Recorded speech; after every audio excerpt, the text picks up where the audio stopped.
Imagine a day, the end of the world. No food, no water, nothing to do except run and hide because the mobs are coming. Imagine no doctors, no cell phones, no radio, internet, none of the creature comforts.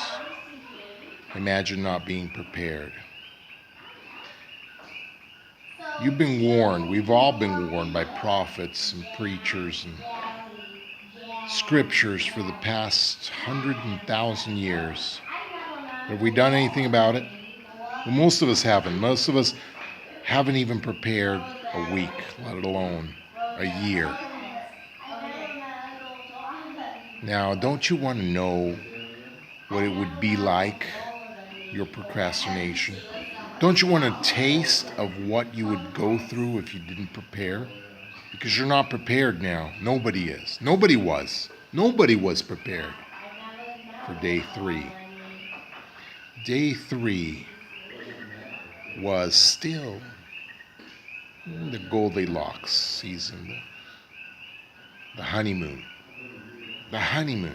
Because everybody's neighborly, everybody's friendly, and there's no electric, there's no phone, there's no light, there's no internet, there's no gas after the big Hurricane Maria hit. But shops, there were 2 or 3 that opened.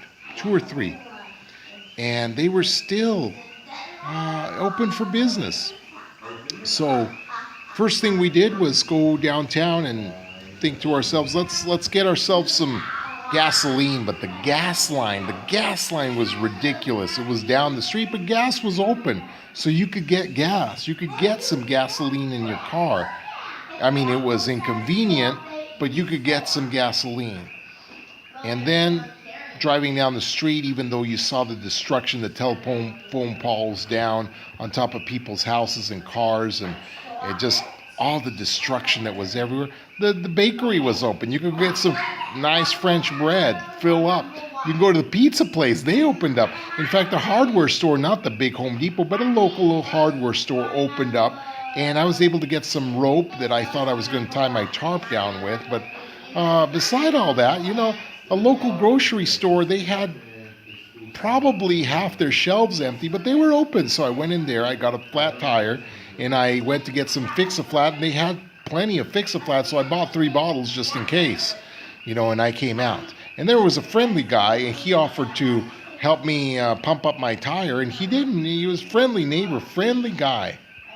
So I decided to take a little ride in my car, because everything was looking good in our town. I mean, the Walmart might still be open. So we drove down to Walmart at the actual city, because I thought, everything's okay in our little neighborhood town. Why not the city? And so we drove down. We were thinking of getting some more supplies at Walmart, being a little bit more prepared. And so we went down there, and we couldn't believe what we saw. The destruction was everywhere. But more than this, the line of Walmart, it was absolute.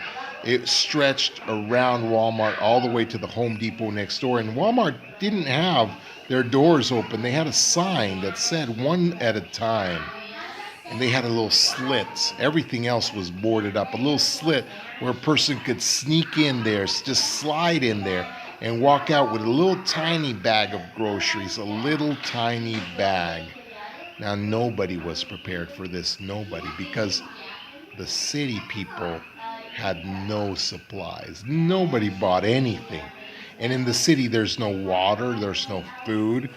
And so people were starting to get desperate. They were going to the hospital to just get some water to drink. Now, this is day 2, day 3 of the end of the world, day 2 of the aftermath. So people are starting to get real thirsty now. And they're going to the hospital not because they're sick or because they've been injured by the hurricane, but because they're thirsty and hungry and to see if they can get some drink in their mouth.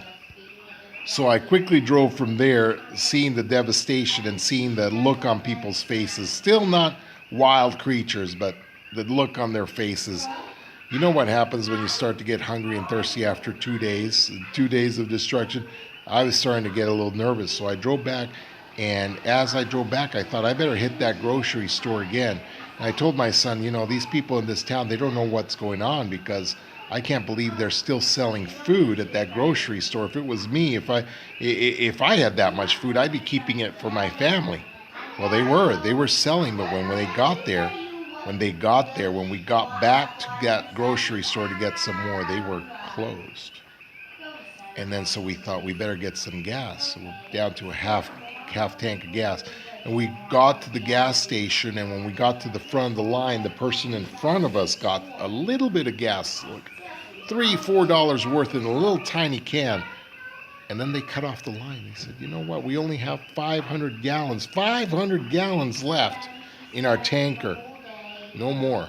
You see all those big machines out there today, they're going to run out. And the clearing up, the cleaning, it's all going to stop. And we're going to need to save that gas. I thought, save that gas for the shipment. The shipment is not coming. The ports are closed. There's no gas. People, I turned to my son, I said, people are starting to get wise. This friendly little town attitude. Day 2. What will happen with day 3? So I went to the neighbor's house, and I wanted to know what's going on, because again, there's no radio. There's like 1 or 2 AM radio stations, and I have no radio except for my radio in the car. And I wasn't going to turn that thing on again or waste the battery. So I went to the neighbor, because his son works with the government.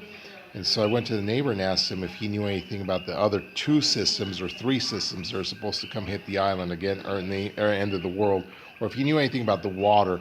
And his son came home in the middle of that and said, you know what? I asked him some questions, and he said, you know what?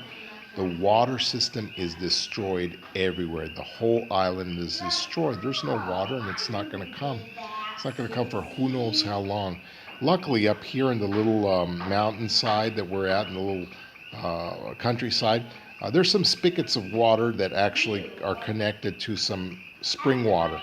But that's just a little spout that comes out. That's not enough to feed and to get unthirsty millions of people that are in the cities. So I imagine that there might be some thirsty people coming our way. Of course, that's going to be tomorrow.